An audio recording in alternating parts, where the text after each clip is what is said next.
Hello, everyone. Good morning, good afternoon, and good evening, wherever it is that we all are around the world. Many thanks for joining us for this ICAP webinar on emissions trading worldwide. My name is Stephanie Laus-Toya, and I will be moderating today. We have 1 hour, and in this 1 hour, we will share latest insights from ICAP's freshly released status report with deep dives on 3 key jurisdictions. We will start with William Acworth from the ICAP Secretariat for a quick overview of the report. And then we will hear updates by Hans Bergman from the European Commission, Guoqiang from SinoCarbon in China, and Matthew Cowie from New Zealand. Now, that's a lot to cover. And given that time is short, I will ask panelists to really be mindful of time to make sure we have enough time for Q&A. We will take questions after the 3 presentations. You can pose questions by clicking on Q&A at the bottom banner of your screen. You can add your questions to the questions thread throughout, and please make sure to mention your name, your affiliation, and to which panelist you would like to send your question. This webinar is being recorded and will be published on the ICAP website. So without further ado, I would like to give the floor to William Acworth, who is Senior Project Manager at ICAP, where his focus is international carbon markets and emissions trading. He leads ICAP's technical dialogue as well as capacity building efforts and tracks policy developments in Asia, Europe, and Latin America. Will, you have the floor.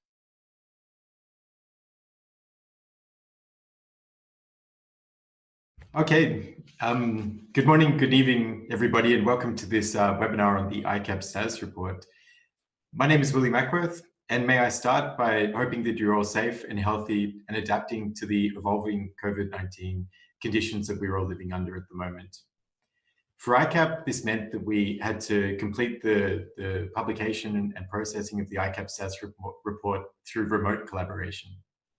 And this was both challenging and enlightening in terms of what is possible through the remote collaboration tools that we're now all becoming accustomed to. However, we are delighted that we could launch the status report last week, and we thank you all for joining in today for what I hope will be a really interesting discussion. For those of you that are unaware, ICAP is the International Carbon Action Partnership, and we're an intergovernmental forum for jurisdictions that have implemented mandatory emission trading systems. We provide a safe and trusted space for policymakers to discuss key developments in their systems, capacity building for jurisdictions that are considering emission trading systems, as well as a knowledge hub for anybody that is interested in what is going on in the world of emission trading systems. And a key aspect of that knowledge hub is our annual status report, which aims to provide a snapshot of global development in emission trading systems. Indeed, this report is structured in 3 different sections. The first section provides key insights into policy developments in specific jurisdictions by carbon market experts or policymakers. The second section provides infographics that we hope can be used as aids to communicate key developments and trends in the world of emissions trading. And finally, we provide detailed fact sheets of what's going on in systems that have either been implemented, are under consideration, or are under development.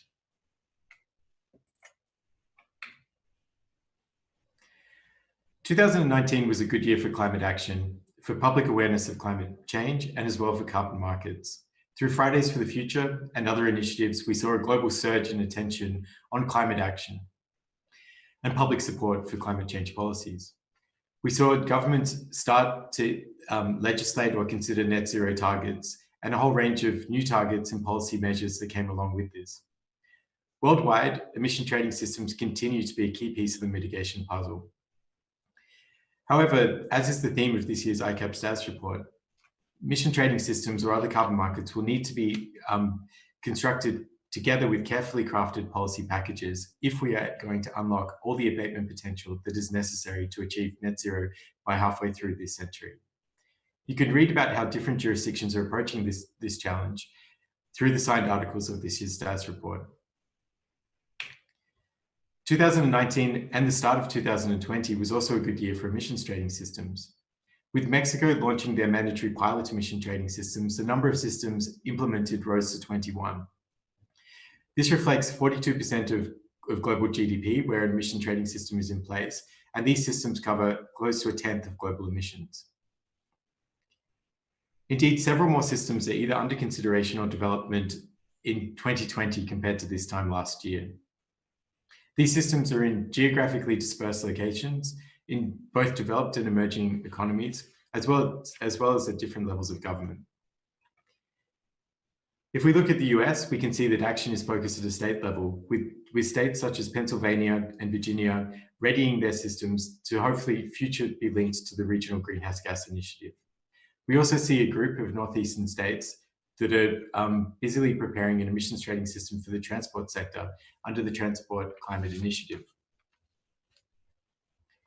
When we look at Europe, we see that Germany announced a new emissions trading system for the fuel sector that will run alongside the power and industry sectors that are covered by the European Union emissions trading system.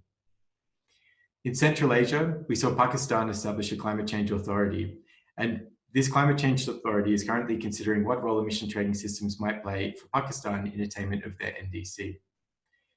Indeed, things are moving so quickly that since the cutoff date for this year's stats report, we saw new policy announcements in both the Philippines, where they've introduced a bill that would lay the foundations for an emissions trading system in the Philippines, as well as Montenegro, where its system is currently under development. And when we look at 2019, we also see positive trends for allowance prices. In fact, allowance prices increased by 22% on average across mature systems. Not only does the allowance price represent a real incentive for, to reduce greenhouse gas emissions, but auctioning of these allowances has also generated $78 billion since 2009. And this represents really important and valuable revenue that can be used to invest in other climate mitigation programs, or indeed to compensate socially disadvantaged groups. But the world has changed very quickly over the past months, and carbon markets have not been spared by the COVID-19 crisis. The current crisis will result in a period of much lower economic activity. The depth and the duration of the recession is difficult to currently predict, but what is clear is that we will see a drop in emissions around the globe, and this will translate into lower demand for allowances. Indeed, carbon markets are already responding, with prices falling across key jurisdictions in a response to lower demand for allowances and also lower expected demand. However, demand shocks are not new to emission trading systems. In fact, this is an attractive element of a market-based approach, where prices will fall in times of lower demand, which will allow compliance to be easier for companies that may be under other financial stresses. And at the same time, policymakers have learned from previous exogenous shocks to emission trading systems, and now almost unanimously have inbuilt adjustment mechanisms that will provide some support to falling prices. These are in the form of reserve prices at auction in North America, or the Market Stability Reserve in the EU ETS that was implemented in 2019. In fact, some of these systems will introduce automatic mechanisms where if there's periods of sustained low prices or if surpluses persist, there will be an automatic cancellation or invalidation of allowances, such that in these systems, we will emerge from the COVID-19 crisis with lower caps. So as severe as the current crisis is, it will be relatively short term. I would like to close by pointing out that the climate crisis is not, and this decade remains incredibly important for making deep and permanent emission cuts if we are to have any chance of reaching the 2050 net zero targets. Therefore, here at ICAP, we expect to see a continuing trend of jurisdictions turning to carbon markets and emission trading systems in pursuit of their NDCs or other mitigation targets. Finally, for anyone that prefers the podcast format, I would also just like to plug that the SAS report was featured this week on the Resources for the Future podcast. So we will have a link on our SAS report page to this.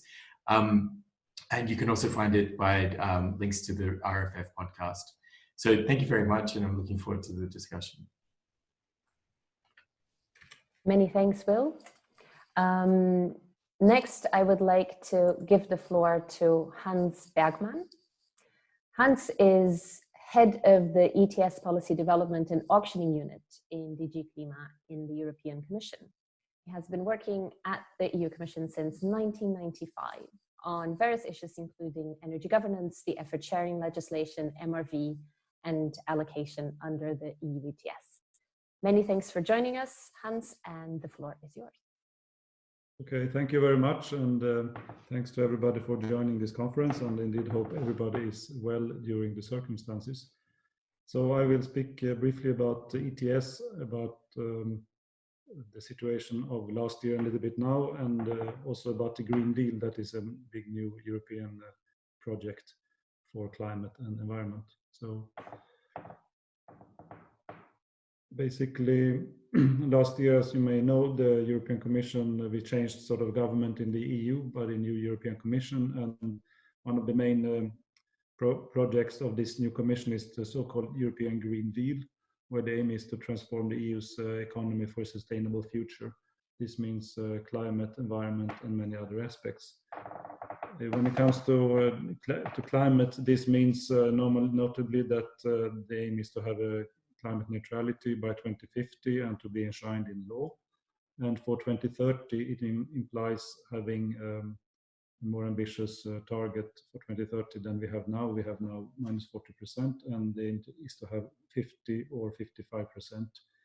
And based on this, we are working quite intensively to already prepare this. There was a proposal for a climate law that came recently, and we are now supposed to come up with the idea or suggestion of how we will reach our 50 or 55% target, which target, and also how to reach that by September this year. The Green Deal is also focusing, of course, on clean, affordable, secure energy, and to have a transformation of industry for a clean and circular economy. It's also a big focus on buildings, because that's a large part of the emissions from the buildings, from heating and cooling the building sector. There is also a big focus on ecosystems and biodiversity and the farming sector.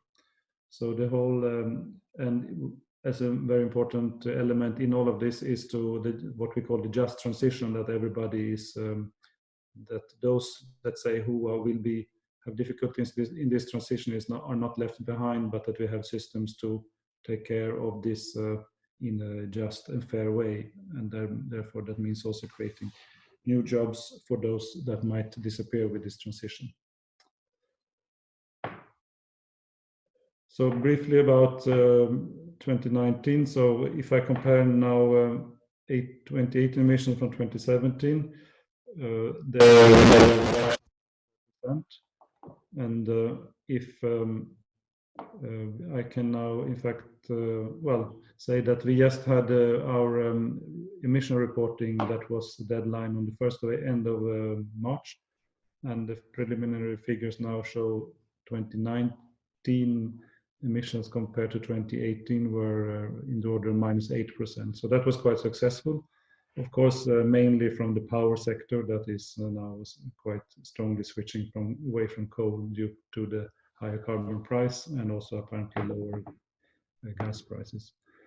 In 2019, we had also around 14 billion euro auction revenues to the member states that were to a large extent used to spend on climate and energy related purposes. And our work on preparing for the next phase. So as you may know, we have ETS works in different phases. So the current phase is 2013 to 2020. So 2021, we have the new phase until 2030, and we have some work to do to implement those changes. I will come to that in a moment. We also continue to work on the international carbon markets and climate diplomacy.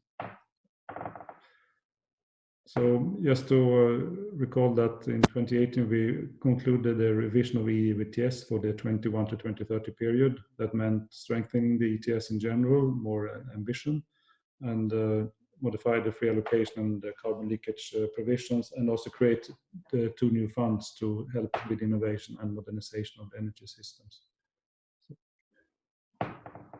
So we have, following that, we had quite a lot of implementing work to be done, which can be seen on this time scale. So a lot of it has been done to modify, for example, what we call carbon leakage list and the free allocation rules. Now what we are doing right now is to update the benchmarks which are used for free allocation, and also to organize the state aid rules for that we provide. We can member states can provide aid for the electro-intensive companies who have high electricity costs due to EU ETS. So that's part of the work that's currently ongoing. Just to mention briefly, we have these two new funds that are being financed by the EU ETS. So that is one thing is the Innovation Fund, which is accessible to all member states, and that's 450 million allowances that will be auctioned, and then the money will be used to support innovation in industry, renewables, energy storage, and carbon capture and use and storage. So depending on the carbon price, that could be up to 10 billion or maybe a bit less with the current carbon price, but anyway, it's a big fund to support industry and innovation. Then we also have a modernization fund, which is more for the lower income member states, that can also be in the same order of magnitude of funds to help modernize the energy systems. Next one. So what we have, something that was in our Green Deal communication that presented the Green Deal in more detail was the possibility to expand EU ETS to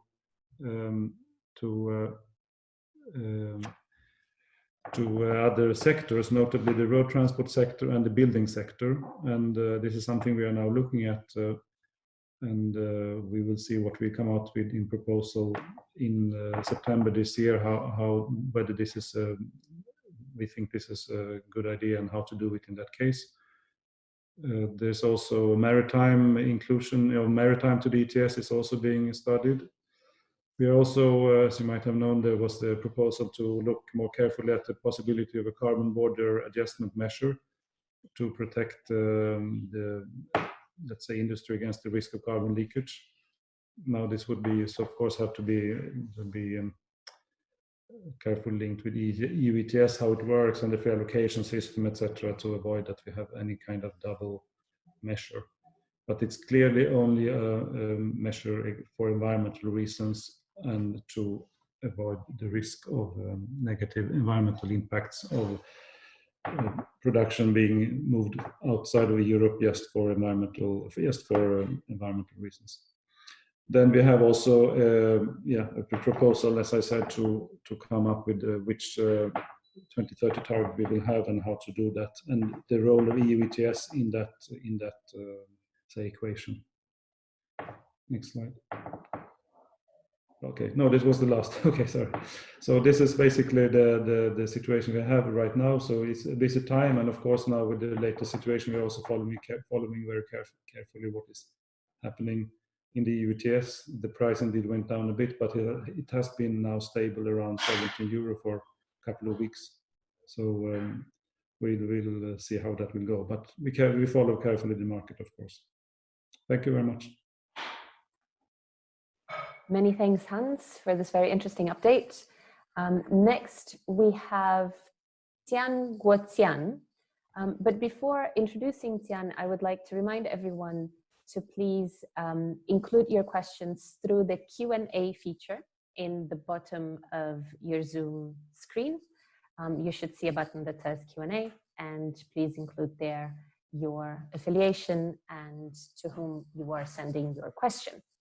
Now, next we have Guoqiang, who is Deputy General Manager of SinoCarbon in China, the leading climate policy and green development consultancy in the country. He has played a key supporting role in ETS design and operation for both the pilot systems and the national ETS in China. Thank you for joining us, Qian, and the floor is yours. Thank you. Good morning, good evening, and I'm very pleased to participate in the webinar for sharing of the status of the Chinese carbon markets. I think briefly is that China, starting from the year of 2011, we have a very comprehensive national plan to build the national emission trading systems either from the pilots on a bottom-up basis and also from the national level on a top-down approach basis. So it is a very hybrid combined approach of testing and learning experiences, and also overall national top-level designing of the emission trading systems. So as you can see in the presentations, we have started the trading pilots since the year of 2013, and until now, all of these 7 pilots are fully functional. And we in 2016 we have an additional regional emission trading systems, which is not selected as a pilot, but it's a voluntary contribution on the provincial level to build a local emission trading systems. So joining the 7 pilots, so now we have 8 regional systems in operation. And at the national level, we have doing a lot of preparations, which I think the highlighted in the end of the year of 2017, which the national government have announced a national ETS action plan, which had a very clear roadmap on how a national emission trading systems is going to put into operation. These are the trading, the pricing of the 8 regional pilots and the regional emission trading systems. And the price, I have to say, is quite different among regional emission trading systems, as they are fully independent from each other. They're not linked. So they have different designing features, they have different allocation systems, so they have different coverages of the scopes. So the price is quite different.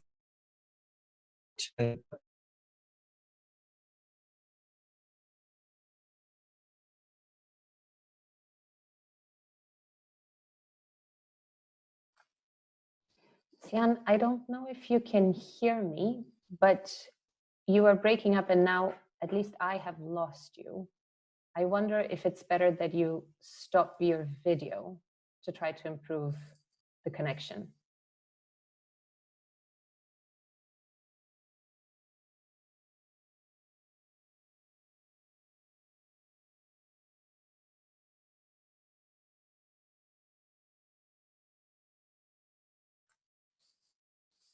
We seem to have Qian? So there was some stop, right? Yes, I'm sorry, we lost you. There was some problem with the connection.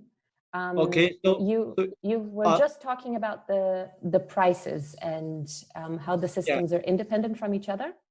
Yeah, so the systems are independent from each other, and also the price is the average price for the year of 2019 is roughly $1.5 to $4 the range. But the Beijing pilot, the price could be as above about $10 and also maybe $15 on the range. So it is really very different. But what we see is that all of these pilots are really in a very good functioning, and also the systems are very improving, and they are very active, in improving their allocation systems, in expansion of their covered entities, and also in a timely review of the performances, and also increase the rules. So all of these pilots, regional emission trading systems, they are really in a very good condition now, and I think they have been on a very good track to get improved. And officials in Beijing, Shanghai, and Guangdong, and so on, they have also announced and repeatedly confirmed that even when we have the national emission trading systems operationalized, these regional systems will somehow continue to operate. This is the national plan. As we are if it's not very delayed, we are a little bit behind the schedule, but we can see that, about 1 year, we are going to build an infrastructure. About another year is going to, extend into a very testing period about the operation. And also after these 2 periods will be deepening and improving period of the national emission trading systems. We are now, where are we now is we are just about going to finish the infrastructure phase into the testing period, as the national government is really now trying to finalize the allocation plan and start the allocation to the power sector. And they are planning to finish the allocation in the next half of this year, and hopefully that we will be able to get some of the testing running of the whole national emission trading systems. So far is the national government is asking all the provinces to reporting what is the list of the companies that have been included, and also they are asked to provide the verified data for the latest year, which is the year of the 2019, as the latest data to inform the allocation. So all of these work, and also we have a very important meeting last month, actually, on to check in the progress of how the registry system and also the emission trading systems, the infrastructures, how they are going, and because they are requested to be the trading system and also the registry system are requested to be operationalized this year to prepare for the trading and also prepare for the operation of the registry system. And there's the entities which is really responsible for building these systems. They have been provided feedback that they will be the version 1 system, the version 1 of these systems will be ready. But we do have a lot of challenges, I have to say, because the year of 2020, in the very beginning, is a very challenging year.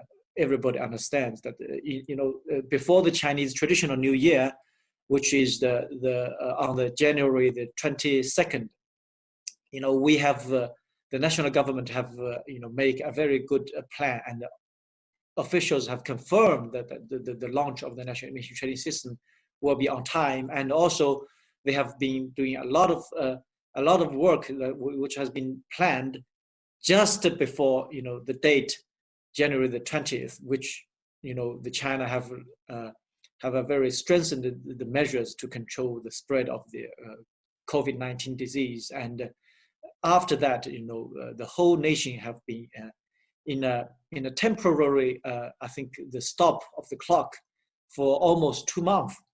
And now we kind of going back to have been going back to work. And I think the government officials are now, they're going back to the offices and they are getting into operation. And also we as the private companies, we are going back to offices and also home-based offices in a combination mode, half-half. And all of these local governments, for example, they have, you can hear the announcements that they are now going to, some of the provinces announced that they are going to start the collection of the data and verify the data. They have been making announcements, and they are considering that after next week we are considering that the government will further lift of further bans, because the Wuhan city will be lifted the bans, which means that all the Chinese cities domestically, the bans has been lifted, and the work will be going back to normal. And I think that the challenge is that China is still, under the pressure is one of the reasons I still feel very conservative is that China is still under the pressure that maybe, the international spread and the international input of the threat is still ongoing. So a lot of work could probably, be delayed. Even, the deadline for the verification is end of the March. And as we can see, the obvious delay is that it's now the end of the March and also already the beginning of April. And nobody has finished the job of reporting, and they're just beginning to start now. So this is, one of the reasons that the COVID-19 epidemic is going to have some impact. But and also within MEE, although they have confirmed the plan within the climate change department, they have a shift of the person in charge of the national emission trading systems. Is recently they have a change of the person who is in charge, and I think this also could have some limited minus impact, but still we will see some of the impact as personal preferences or personal working style will have some of the impact on the progress.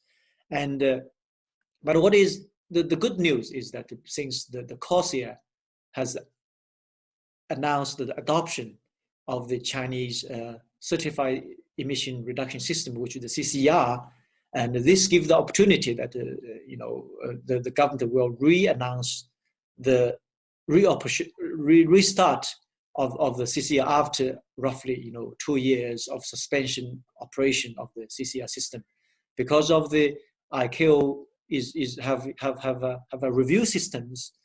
So the government is really in a position to utilizing this 3 years of the initial adoption of by the ICAO as an opportunity to improve in the system, to review the system, to make it that which will be more tighten up the rules, regulations, and also improving the operation of the CCR systems.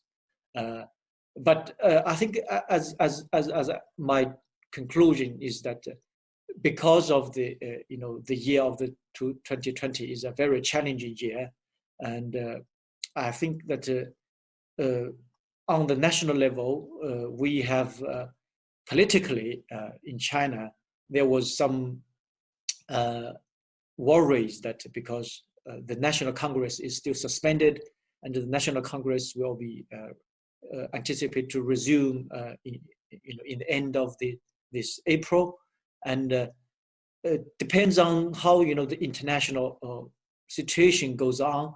The Chinese government is really now focusing on a lot of attention on putting the economy back to normal and make sure that the companies and the industries will going back to normal, and also put a lot of measures to support the economy and also support the enterprises in difficulties. So this might have an impact on whether finally the emission trading system could be announced or launched by the end of this year. So this is a big question mark for me and for everybody. But the good news is that we have approached a lot of local governments and also on the city level governments is that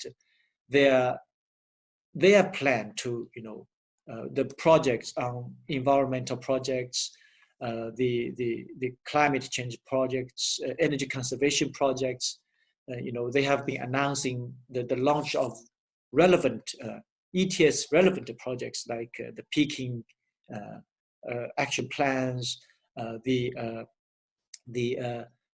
related, for example, the climate change plan for the year of 2020 and 2030, the 10-year climate change plan on provincial level or on city level. They have been ongoing, and they have been moving forward. In the past month, I think that to my knowledge is that I have noticed that there will be more than 30 provinces and the cities together. They have announced their local action plans. So this is the good news. So with this, I would like to conclude my presentation and would be happy to take on questions. Thank you very much for your attention. Many, many thanks, Qian. This is super interesting. I would again encourage everyone who has questions to Qian, to Hans, and also to William to include your questions through the Q&A feature in the bottom of your screen. Now I would like to give the floor to our final speaker, Matthew Cowie, who manages the policy development team for the New Zealand ETS in the Ministry for the Environment. His work includes, among others, aligning the very easy task of aligning the ETS with the Zero Carbon Bill and with overall government climate objectives. Matthew, thank you so much for joining us, and you have the floor. Good evening, everyone. Thank you very much for the invitation to be able to participate. We think that ICAP does great work, and we're very happy to support the webinar this evening. And it's fantastic to see so many people tuned in. I've just got like a few short slides to talk through, but we've had a very busy couple of years in New Zealand, and so I can't do justice to all of that inside the time I have available, but hopefully there are some good questions. So just in terms of the reform to the New Zealand emissions trading scheme, this has been underway for 5 years now. The reforms themselves were initiated under the previous government in 2015 and 16, sort of alongside the work that was taken on for the Paris Agreement analysis. And in addition to the reforms to the ETS, in 2017, the new government pledged to introduce what they was called a Zero Carbon Act, which was passed into law at the end of last year. And the Zero Carbon Act does a number of things. Firstly, it sets out New Zealand's domestic emission reduction targets through to 2050. It establishes a framework of 5-year emissions budgets that act as sort of stepping stones towards this longer-term target. The Act establishes a Climate Change Commission to provide independent advice to the government. And it also mandated a cross-government approach to adaptation. So we use this sort of framework here on the left-hand side to describe sort of the way in which climate policy will sort of, from a mitigation perspective, will unfold inside New Zealand. And so we have this sort of diagram where we sort of say that the bigger the circle, that the more important that decision is, or the more consequential it is. And so we start with the sort of the 2050 target, and that itself is set by the Zero Carbon Act in legislation. And so that's sort of like your 3-decade look forward. We have then these emissions budgets, and at any given point in time, there'll be 3 of those, and they're each 5 years. So that's sort of a 10 to 15 year look forward from an emissions perspective. And then sort of like where we see the role of the ETS is sort of sitting on a shorter term time frame inside those emissions budgets, which sort of control supply and demand into the emissions trading scheme over the next sort of 5 years out into the future. And we think that this package, or this climate policy framework, is a sort of a useful way of thinking about climate policy, because it provides some degree of sort of very long-term perspective, as well as sort of the short-term sort of nuts and bolts of like what's going on in detail inside your ETS. So inside the emissions trading reform bill, which has been introduced to Parliament, but it's not law in New Zealand yet, it does a number of things. Firstly, it changes the purpose of the ETS to support the acts under the targets under the Paris Agreement and the Zero Carbon Act. It enables a cap on emissions within the emissions trading scheme. It introduces an auctioning mechanism, which has not been present in the scheme so far.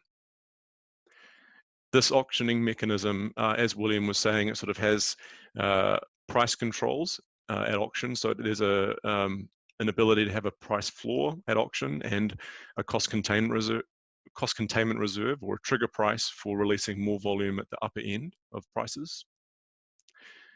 The bill also sets out how industrial allocation or free allocation to industry would begin from 2021. It improves transparency by releasing more data from the scheme to the market. It includes provisions to price agricultural emissions from 2025, and that's quite important because agricultural emissions in New Zealand are about half of New Zealand's emissions overall. And so if we have pricing for agricultural emissions from 2025 in combination with the sectors that are already covered at the moment, then that's almost the entire economy covered by a price on emissions. And then it changes the way forestry is accounted for to make it more straightforward. So if you look at this list of bullet points on the right-hand side, currently that's about 400 to 600 pages of draft legislation all marked up at the moment. So there is a lot inside that list. So what that sort of remains, this last slide here is just to talk about the work that's still in progress within New Zealand. So we have the reform bill itself, which is progressing through Parliament. We have the first set of emissions budgets are being developed by the Climate Change Commission, and they'll sort of cover. The intention is that they're 5 years, but this first one is a bit shorter because of the time period. But they'll sort of go out to 2035 when they're developed. Because we need an emissions budget to point the emissions trading scheme settings at, that we also have proposed what we've called a provisional emissions budget, which will be put in place from 2021 to 2025, which itself will then be the foundation for the ETS settings over that period, which are sort of the volumes and the price controls for that. We have to physically develop an auction platform and build it and run it and get participants registered with it. So there's quite a bit of work inside that. And then underneath that legislation, there's a large set of regulations that are needed in terms of the detail for auction rules, how forestry runs in detail, how the infringement and penalty settings will work, and so on and so forth. So sorry for covering a lot of ground very quickly inside that. Maybe I'll just sort of finish off by saying that, like many of you, I'm working at home in my home office, like everybody else that I work with. And so our ability to deliver this work package listed on this slide in 2021 will be very much determined by sort of like how COVID develops and the situation that we face ourselves with. But I don't think that is unique to New Zealand. So I'll just close it there and hand back over to ICAP for any questions. Many thanks, Matthew. And you actually almost already responded a question that had been posed to you. Oh, let me turn on my video. There we go. And I think as we move into Q&A, I would actually invite the other panelists to also come online with their videos. Matthew, I was just saying that one of the questions to you from Stia and Reclev is, with all the disruptions from COVID-19, are the expectations still that New Zealand will be able to finalize the ETS reform before the national elections? And that's exactly what you had just been talking about, right? So how do you think it could impact the timeline, really? I'm not sure who on this call wants to start guessing at what the impact of COVID-19 will be across any of our work programs. I think it's a very large question. At the moment in New Zealand, we're in the midst of 4 weeks of everybody being at home the whole time.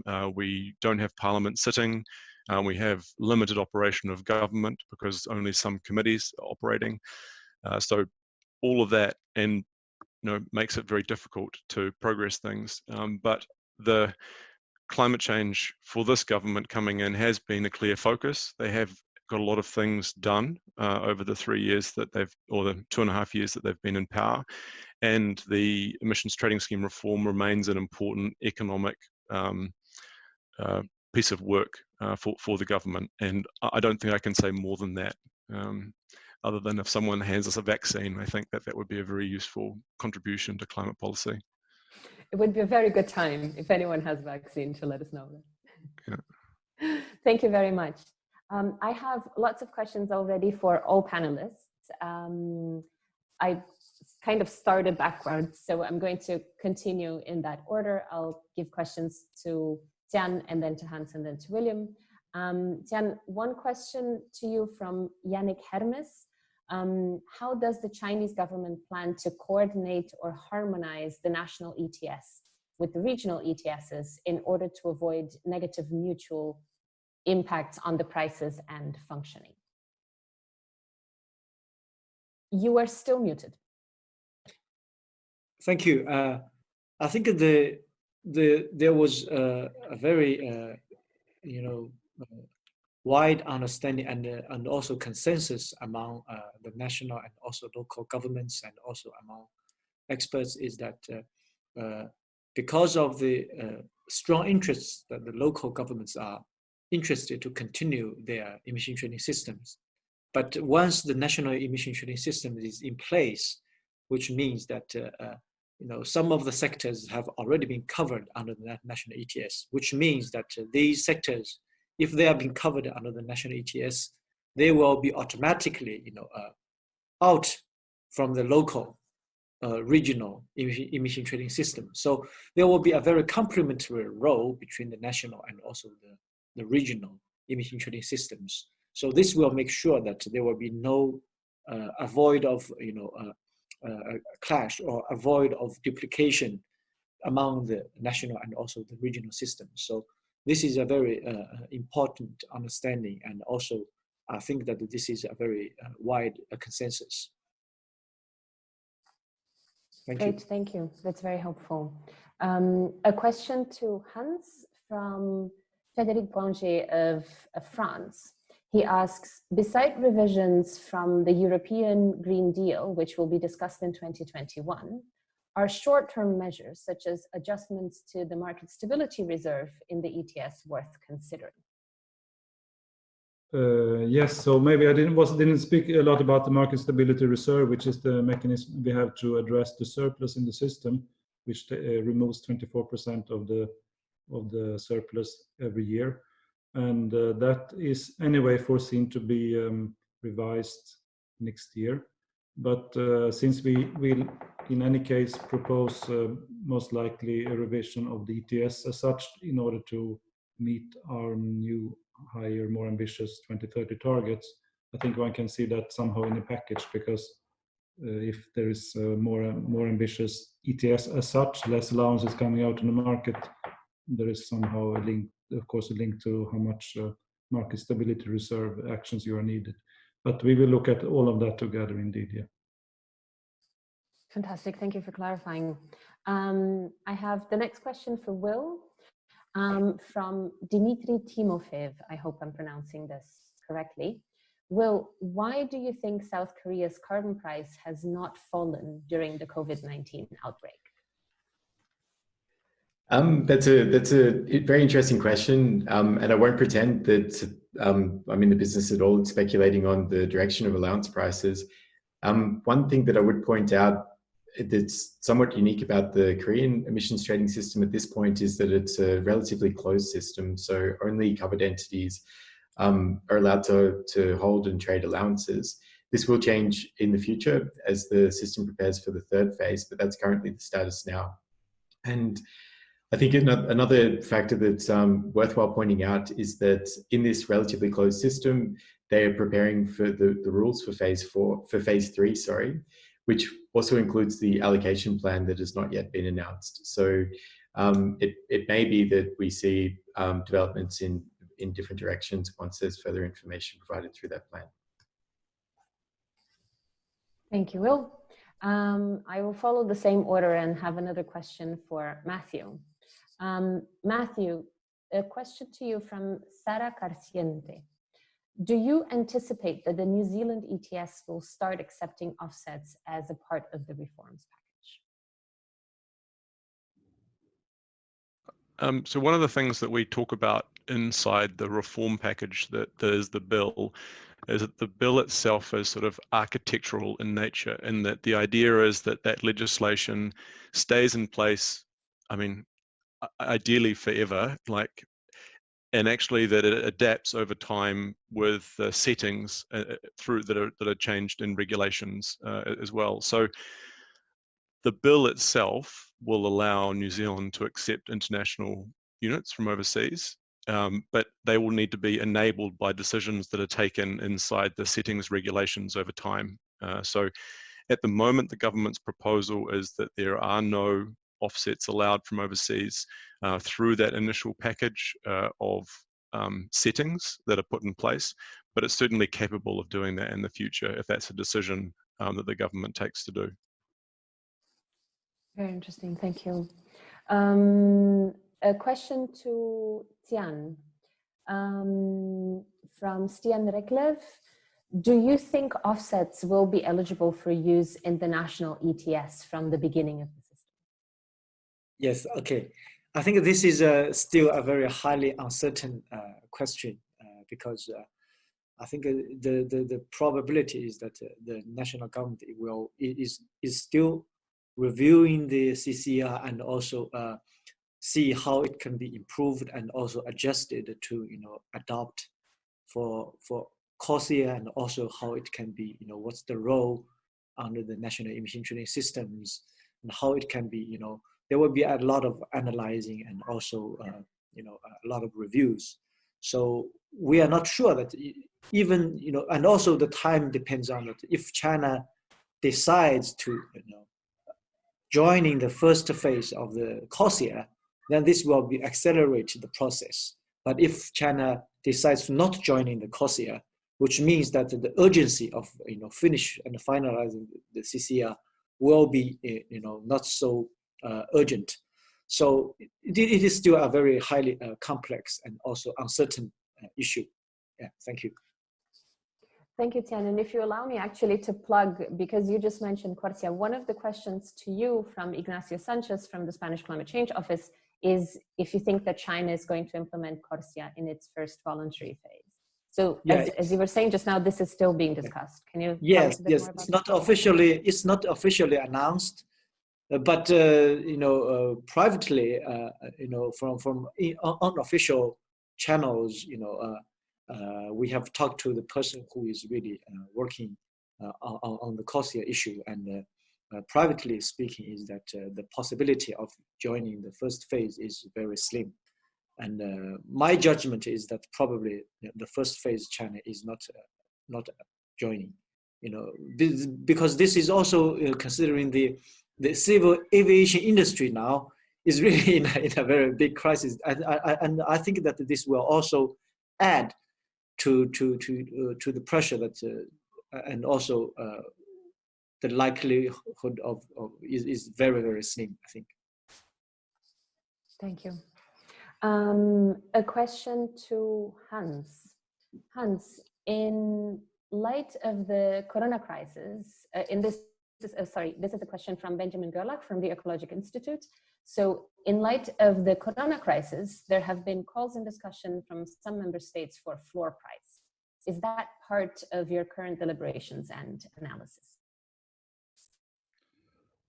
Well, I mean, when we will now look at the ETS revision, we will, well, our main line is that we see this, we have the market stability reserve, and that's our sort of mechanism to address surplus.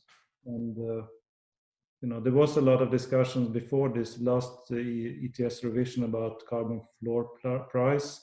And it was deemed for various reasons that this was not the way to go forward, but rather to use a quantity-based instrument like the market stability reserve.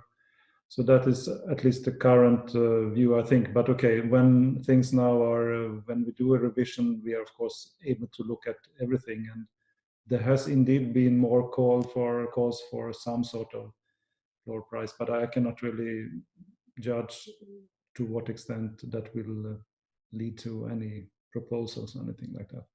But of course,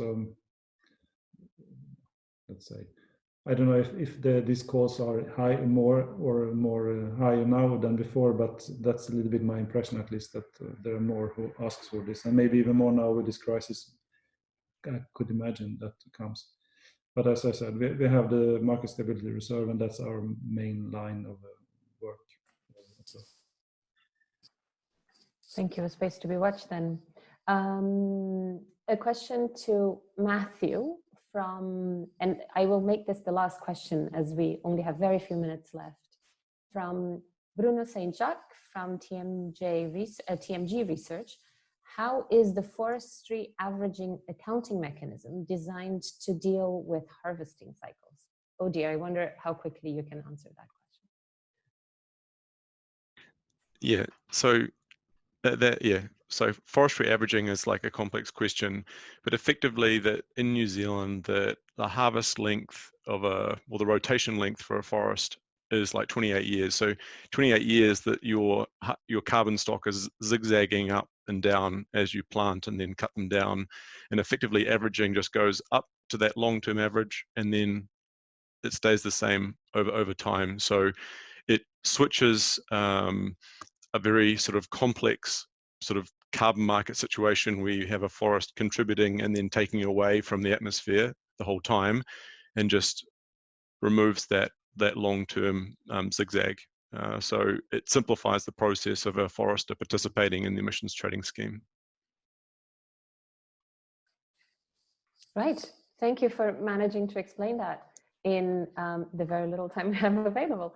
I have one last question for Qian from August Tosun. You mentioned online trade. Do we need to understand from this phrase something specifically different than the allowance trade?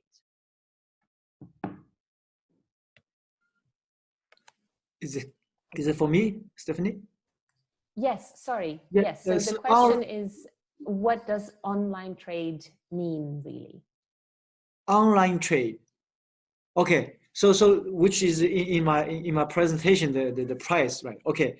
Yeah. In China, in the regional pilots and also regional emission trading systems, all the tradings normally they are requested to the transactions needs to be finished on the exchanges. But according to the rules, there will be two types of exchange tradings. One is online trading, and also the other is OTC. But even it is OTC, off-the-counter trading, the transaction needs to be closed, which means that I think the clearance and also the payments need to be still to be finished in the exchanges. So online trading is that the exchanges, all the trading information is on the screen. You can just click the screen, select who you are going to buy, who you are going to pay, and they have a standardized procedures, and also you can finish the trading on the screen, on the computer. Yeah. Okay, great, thank you. The very last question to Hans from Ana Maria Martinez from South Pole. Has the EU ETS considered blockchain technology to rule the transaction log? Could this be considered under the low carbon funding mechanisms for innovation?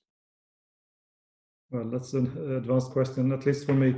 I don't know, to be honest, but I think of course, this new technology of blockchains, everything is being studied in the Commission in various areas, and I cannot exclude that if it could be practical or even improve safety or something like that, that one day it's possible to use. But I really don't know anything about this at this moment in time. The greetings back to the South Pole in that case. Thank you. Right, this takes us squarely to 1 hour and to the end of our webinar. And there's still lots of questions that we could discuss, but unfortunately our time is up. We do hope that you will continue to stay engaged with the ICAP Secretariat through our website and Twitter to continue the conversation. I'd like to give a very warm thank you to the panelists and also to all participants that joined us today. Many, many thanks for your input and for your questions. Thank you very much for joining us, and have a nice evening. Thank you very much. Thank you, Stephanie. Bye-bye.